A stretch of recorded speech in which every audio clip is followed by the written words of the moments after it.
The three moons of Orion Prime hung low in the purple sky when Danny Cole stepped off the shuttle and onto soil that had never known a human footprint. The air smelled like copper and something else he could not name. Behind him, Lisa Park and the rest of the delegation stayed close together like frightened children. Danny did not blame them. The who surrounded the landing pad stood 7 feet tall, their gray skin covered in ritual scars, their yellow eyes watching the humans with open contempt. A path opened through the crowd of warriors. Danny walked forward because someone had to. His legs felt weak and his heart pounded against his ribs, but he kept his face calm. 3 months ago, he had been a trade negotiator working small deals on border stations. Now, he was the only person willing to come to this world and ask for help. The colony on New Eden was dying. The soil had failed. The crops had withered. 2,000 people, including 400 children, would starve within a year unless they could find the minerals needed to restore their farming equipment. Those minerals existed in abundance on Orion Prime. Danny had volunteered to negotiate because everyone else had refused. They had a reputation. They did not talk. They fought. High Warlord Eth waited at the far end of the dueling grounds. He sat upon a throne carved from black stone, his massive frame draped in ceremonial armor. His face looked like it had been carved from the same stone as his seat. No warmth lived in those ancient eyes. Danny stopped at the edge of a circle drawn in white powder on the ground. He bowed low, the way the cultural briefings had taught him. "High Warlord," Danny said, "I come representing the human colony of New Eden. We seek trade. We offer payment in technology, medicine, and labor. We ask only for access to the mineral deposits in your northern territories." Did not move. His voice rumbled like distant thunder. "You come to our sacred ground and speak of trade. You speak of payment. You speak as merchants speak." The old warlord leaned forward. "The do not trade. The do not bargain. All things of value are won by the blade.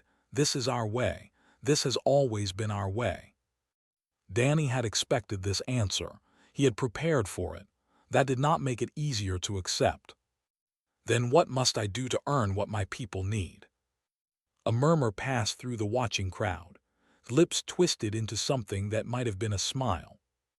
"You must fight. You must bleed. You must prove your worth upon the dueling stone." He gestured toward the white circle. "If you survive, we will consider your request. If you fall, your blood will water our soil and your people will receive nothing." Lisa grabbed Danny's arm from behind. "Don't do this," she whispered. "There has to be another way."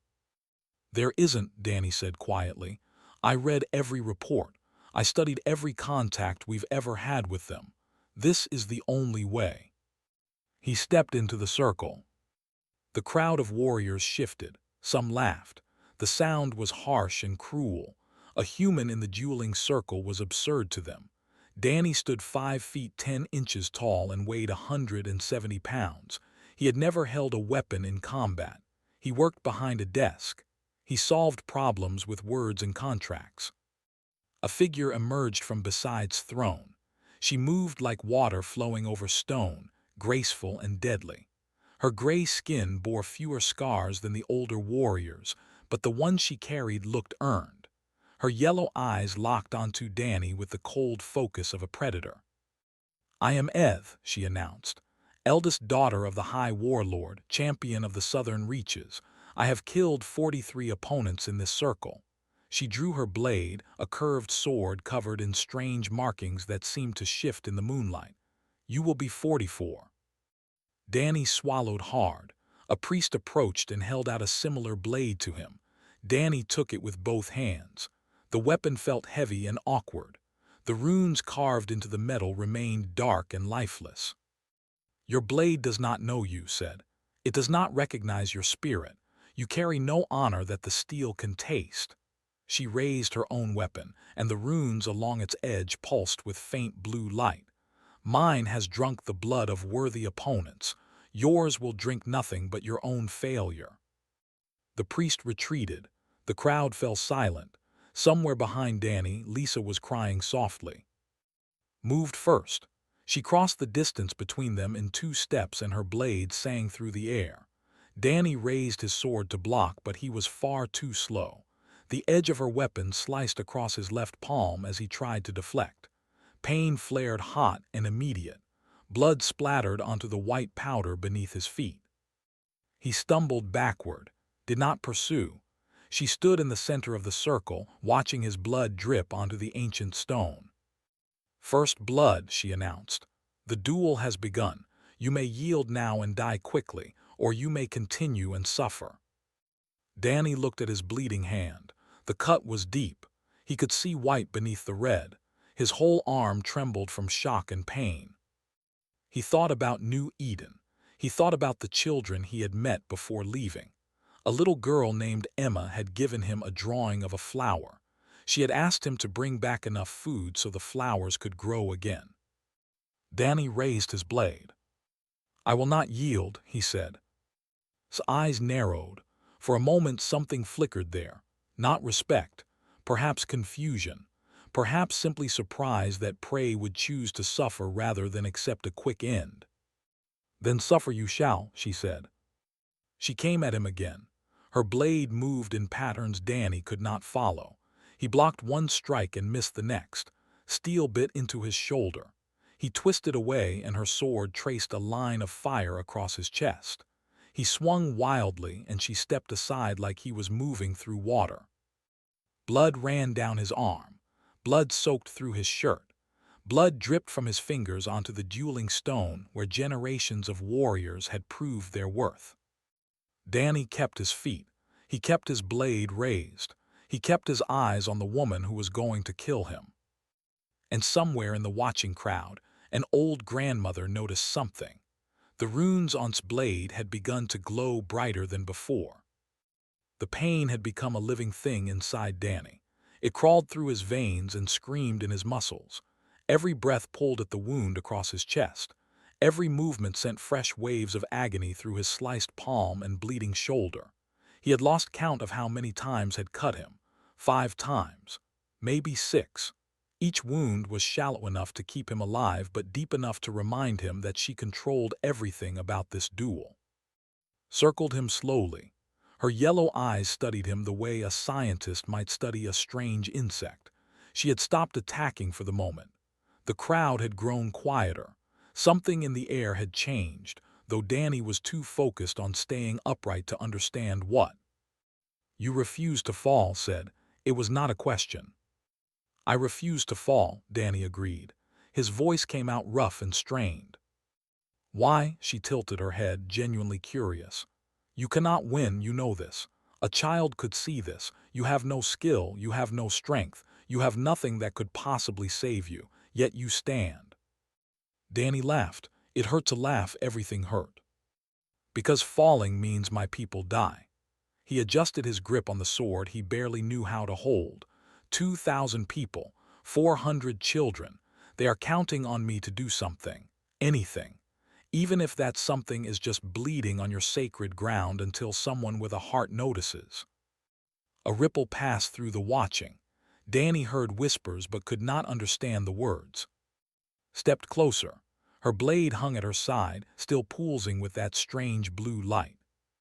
"Your people sent you knowing you would die." "No, I volunteered knowing I would die."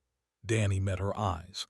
"Nobody else would come, they were afraid, and they should be afraid. Your people have a reputation, but someone had to try. Someone had to stand here and ask, even if the asking costs everything." "You are a fool." "Probably," Danny smiled through cracked lips. "But I am a fool who made a promise to a little girl named Emma. I told her I would bring back enough food for flowers to grow. I intend to keep that promise or die trying." His blade hand twitched. For just a moment her cold expression cracked. Danny saw something beneath it, not weakness, something else. Something that looked almost like recognition. She raised her weapon. "Pretty words will not save you, human. Nothing will save you. The duel ends only when one of us yields or dies." "Then it ends when I die," Danny said, "because I will never yield." Attacked. Her blade came in fast and low, aiming for his thigh. Danny tried to block, but his arms had grown heavy. Steel bit into his leg and he dropped to one knee. Blood flowed freely now, pooling beneath him, soaking into the ancient stone. Lisa screamed from the observation platform. Danny heard her calling his name, but it sounded far away, like a voice heard underwater. He planted his sword in the ground and used it to push himself back up. His leg buckled, but he forced it straight. He stood on shaking limbs and raised his blade once more. Still standing, he whispered. Stared at him. Her yellow eyes had gone wide. What are you? She breathed. I am a trade negotiator from New Eden Colony. Danny coughed and tasted copper. I am a man who made a promise. I am a fool who thinks that maybe, just maybe, there is enough honor in your people to see what I am offering and understand its value. What are you offering? You have nothing. Danny lowered his blade. He let the weapon fall from his bleeding fingers. It clattered on the stone and lay still, its runes dark and dead. Then he opened his arms wide. I am offering everything, he said. My life, my blood, my death, not as a warrior because I am not one, not as a champion because I could never be one. I offer myself as proof that some things matter more than winning. Some things matter more than strength. I came here knowing I would lose. I came here knowing I would die, and I came anyway, because that is what my people needed me to do. Stood frozen, her blade trembled in her hand. Pick up your sword, she commanded. No. Pick it up, fight me. Give me a reason to make this quick. I will not raise a blade against you, Danny said. I never came here to fight. I came here to ask for help. And if the only way to ask is to bleed, then I will bleed. But I will not pretend to be something I am not. I am not a warrior. I am just a man who loves his people enough to die for them. The crowd had gone completely silent. Even the wind seemed to hold its breath. Lifted her blade for the killing stroke. Her muscles coiled. Her eyes fixed on Danny's exposed chest where his heart beat its final rhythm. And then her sword burst into golden flame. The runes along the blade erupted with light so bright that warriors in the front rows stumbled backward. The glow spread from the edge to the hilt, racing along the ancient symbols like fire consuming dry grass. Gasped and nearly dropped the weapon, but her training held. She kept her grip even as the light grew blinding. On his throne, High Warlord rose to his feet. In the crowd, the old grandmother pushed her way forward. And Danny Cole stood bleeding in the center of the sacred circle, arms still open, waiting for a death that had suddenly been interrupted by something nobody understood. The golden light filled the dueling circle like a small sun had been born there. Stood with her blazing blade held high, her yellow eyes reflecting the fire that danced along the ancient runes. She had trained with this weapon since childhood. She had killed 43 opponents with its edge. Never once had the runes responded like this. Never once had they done anything more than pulse with soft blue acknowledgement of her skill. Now they screamed with light. What is this? Demanded. Her voice cracked with something Danny had never expected to hear from her. Fear. What trickery have you brought to our sacred ground? Danny swayed on his feet. His vision had started to blur around the edges. He had lost too much blood. He was dying slowly and he knew it. I brought nothing, he managed to say. I have nothing to bring, no weapons, no technology, no tricks, just myself. From the crowd, an ancient figure emerged. The grandmother moved slowly, her gray skin wrinkled with centuries of age, her yellow eyes milky but still sharp. The warriors parted before her like water before a stone. She walked to the edge of the dueling circle and stood there, studying the blazing sword with an expression of wonder and terror mixed together. Grandmother called from his throne. His deep voice had lost its steady confidence. What is happening? Explain this. The old woman did not look at the High Warlord.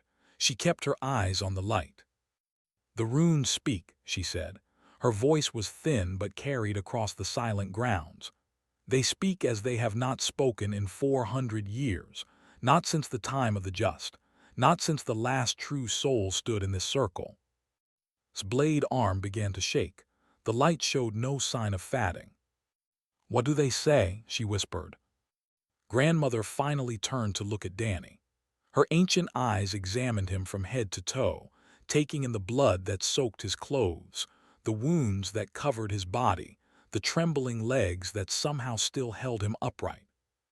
"The runes taste the blood of those they cut," she said. "They read the truth of every soul that bleeds upon this stone. For most they find anger, hatred, fear, the desire to conquer, the need to prove oneself through violence. These things they acknowledge with dim light. These things are common." She paused and pointed one gnarled finger at Danny. "But this one carries none of those things. His blood holds no malice. His heart beats with no desire for conquest. He did not come here to prove himself. He did not come here to win glory. He came here to die so that others might live."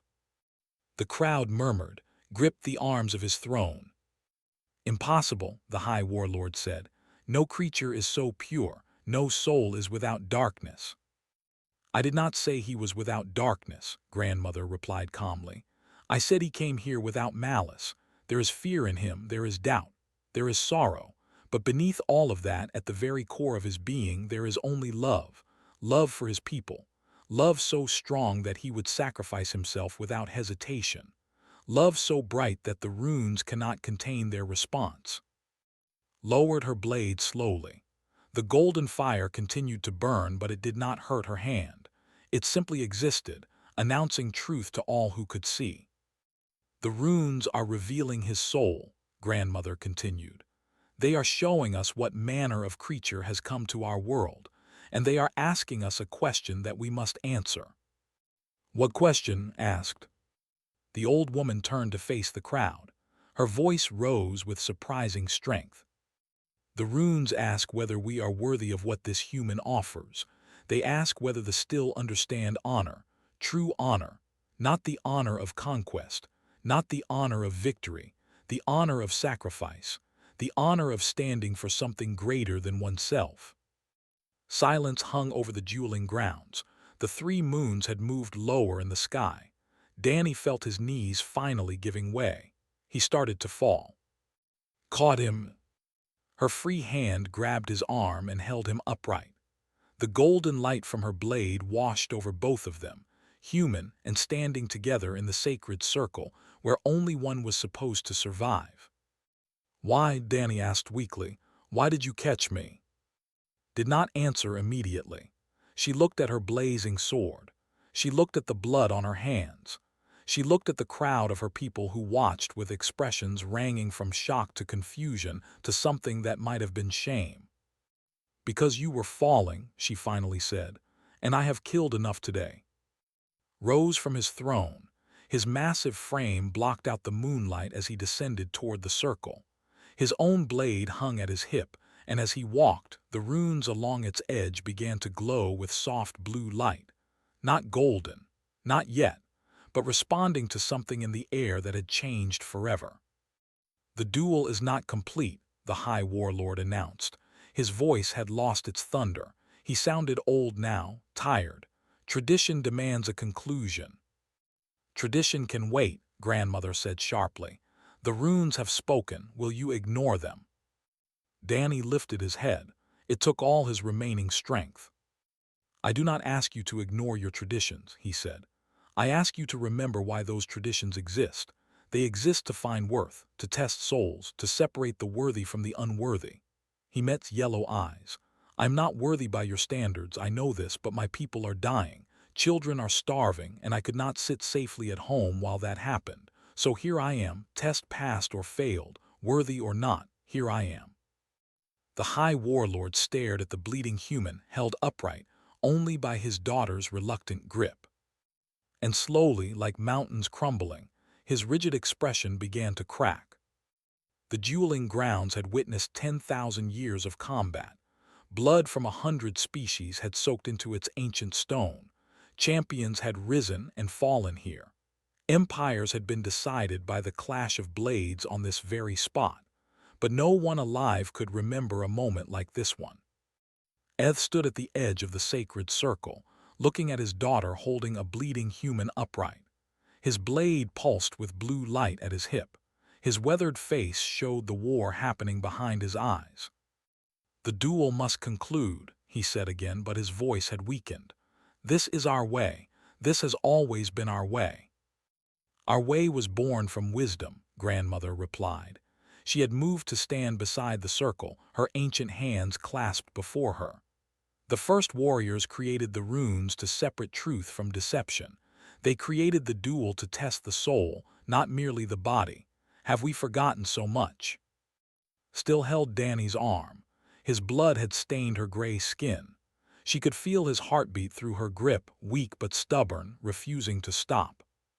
"Father," she said, "I have stood in this circle 43 times. I have killed warriors stronger than me, faster than me, more skilled than me. I killed them because my will was greater, because my purpose was, because the runes recognized my commitment to our people and gave me strength." She lifted her blazing blade. "But I have never seen them burn like this. Not for me, not for any champion I have faced. This human cannot hold a sword properly. He cannot block a simple strike. A child could defeat him in combat."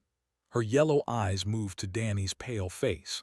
"And yet the runes scream that his soul burns brighter than anyone who has ever stood here.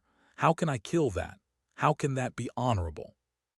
His jaw tightened, his hands curled into fists. "You speak of sparing an enemy. You speak of mercy. These are weaknesses." "No," the voice came from the crowd. A young warrior stepped forward, his blade drawn, his runes pulsing with sudden light. "These are not weaknesses. These are the things our ancestors fought to protect." Another warrior stepped forward, and another. One by one, fighters emerged from the crowd and moved toward the circle. Their blades began to glow, some blue, some brighter, all responding to something in the air that had shifted. "What is this?" demanded. "This is truth," grandmother said softly. "This is what happens when a single pure soul reminds an entire people of what they have forgotten." The first warrior to step forward dropped to one knee. His blade touched the ground before him, runes blazing upward. "I kneel not in worship," he announced. "I kneel in recognition. This human has shown more courage in defeat than I have shown in all my victories combined." Another warrior knelt, then another. The sound of armored knees striking stone spread across the dueling grounds like a wave. Lisa Park had pushed her way to the front of the observation platform. Tears streamed down her face as she watched the impossible unfold. Warriors who had sneered at the human delegation now lowered themselves before a bleeding trade negotiator who could barely stand. Watched his warriors kneel. His entire body had gone rigid. "Stand up," he commanded. "All of you, stand up and remember who you are." Nobody moved. "I said stand up." Grandmother walked slowly to where stood. She placed one wrinkled hand on his armored forearm. "They remember exactly who they are," she said gently. "They are warriors of truth, seekers of honor, and they have just witnessed something that none of us expected to find in this universe. A creature willing to die without fighting, a soul pure enough to make the ancient runes sing." She gestured toward Danny, who had slumped further against support. "Look at him, really look. He came to us with nothing but words and hope. We gave him a blade he could not use and an opponent he could not defeat. We cut him. We bled him. We prepared to kill him. And through all of it, he carried no hatred, no anger, no desire for revenge, only love for his people and acceptance of his fate." His hand moved to his own blade. His fingers wrapped around the hilt. The runes along its edge flared brighter, shifting from blue toward gold. "I have ruled for 60 years, he said quietly. "I have conquered 17 worlds. I have never retreated. I have never surrendered. I have never knelt before anyone or anything." He drew his sword. The blade emerged blazing with golden fire, matching his daughter's weapon, answering the same truth they both had touched. "But I know honor when I see it," the High Warlord continued. His voice had changed. The thunder had returned, but it carried something different now, something almost gentle, and I will not be the one to extinguish it. He walked into the sacred circle. His warriors remained kneeling around him. His daughter still held the dying human upright. The three moons had begun to set, painting the sky in shades of orange and pink. Stopped before Danny and lowered himself to one knee. The gasp that rose from the crowd would echo in stories for generations. "I do not kneel to you, human," said clearly. "I kneel to what you represent. I kneel to courage without violence. I kneel to sacrifice without expectation of reward. I kneel to a soul so committed to its people that it would walk unarmed into certain death and never once consider turning back." Danny's eyes had nearly closed. His breath came in shallow gasps, but he heard the words. He understood what was happening even as darkness crept into the edges of his vision. "My people," he whispered, "will you help my people?" Rose to his feet. His golden blade cast dancing shadows across the ancient stone. "We will do more than help them," the High Warlord said. "We will protect them. We will call them allies. We will teach our children that the greatest warrior we ever faced was a human who never threw a single blow." Danny smiled. Then his eyes closed, and he collapsed completely into his arms. Dawn broke over Iran Prime in shades of gold and violet. The three moons had set hours ago. The dueling grounds had emptied. The sacred circle where Danny Cole had bled now stood quiet and clean, its ancient stone washed by priests who worked in reverent silence. In the healing chambers beneath his fortress, Danny opened his eyes. The ceiling above him was carved from black stone, decorated with symbols he did not recognize. The air smelled of herbs and something sweet he could not identify. His body ached in places he had not known could ache, but he was alive. "You are stronger than you look." Danny turned his head slowly. Eth sat beside his bed, her yellow eyes watching him with an expression he could not read. She had changed from her battle armor into simpler clothes. Her curved blade rested across her knees. "I feel like I was run over by a cargo shuttle," Danny said. His voice came out as a croak. "You lost enough blood to kill most species twice over. Our healers worked through the night to save you." Paused. Many volunteered. There was a line outside the chamber. Danny processed this slowly. His mind felt sluggish, wrapped in fog. Why would your healers volunteer to save a human? Looked down at her blade. The runes along its edge were dark now, quiet, showing no trace of the golden fire that had changed everything. "Because you showed them something they had forgotten," she said. "My people have conquered worlds for 10,000 years. We measure worth by strength. We respect only those who can defeat us in combat. This has been our way since the first lifted a blade." She met his eyes again. "But you reminded us of something older. Something our ancestors understood before they became conquerors. Strength is not only measured in victory. Sometimes the strongest thing a person can do is stand for others when there is no hope of winning." The door to the chamber opened. Lisa Park rushed in, her face showing relief so deep it bordered on collapse. She crossed to Danny's bed and grabbed his hand. "You idiot," she said. Tears ran down her cheeks. "You absolute idiot. I thought you were dead. I watched you bleeding out and I thought I would have to go home and tell everyone that you died for nothing." "Did it work?" Danny asked. "The colony, did they agree to help?" Lisa laughed through her tears. "Did it work? Danny, they are loading ships right now. Not just the minerals we asked for. Food, medicine, technology, things we never even requested. The High Warlord has declared New Eden a protected ally of the Empire. Anyone who threatens your people will answer to them." Danny closed his eyes. The weight that had pressed on his chest for months finally began to ease. "Emma will get her flowers," he whispered. "What?" "Nothing, just a promise I made." The door opened again. This time himself entered, his massive frame filling the doorway. Behind him came grandmother, moving slowly but steadily with the help of a young warrior. Danny tried to sit up. Pain flared through his wounds and pressed him back down with one firm hand. "Rest," she commanded. "You have earned it." Approached the bed. Up close, the High Warlord looked different than he had on his throne. The harsh lines of his face had softened. His yellow eyes held something that might have been warmth. "I have ruled for 60 years, said. "I have met ambassadors from 100 species.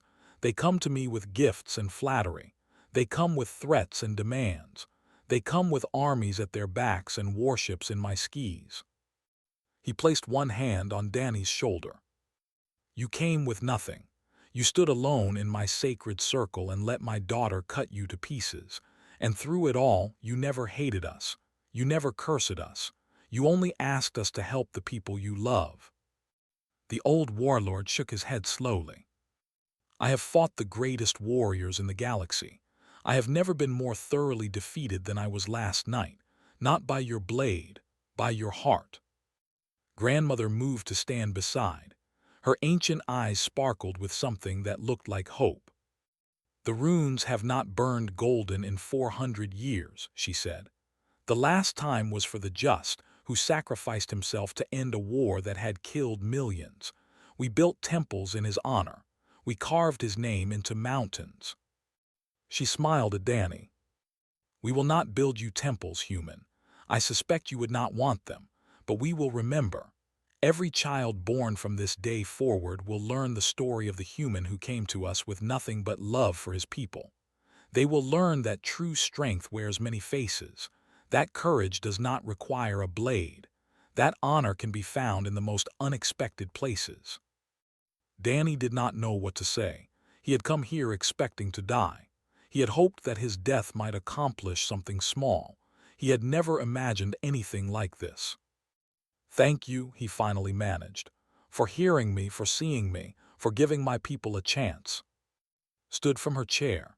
She looked down at Danny for a long moment, her face unreadable. "When you are healed," she said, "I would like to visit your colony. I would like to see these children you were willing to die for. I would like to meet Emma and her flowers." Danny smiled despite the pain. "You would be welcome, very welcome." Nodded once. Then she turned and walked out of the chamber, her blade catching the morning light as she passed through the doorway. Watched his daughter go. A strange expression crossed his weathered face. "She has never asked to visit another world before," he said quietly. "She has never shown interest in anything beyond combat and conquest."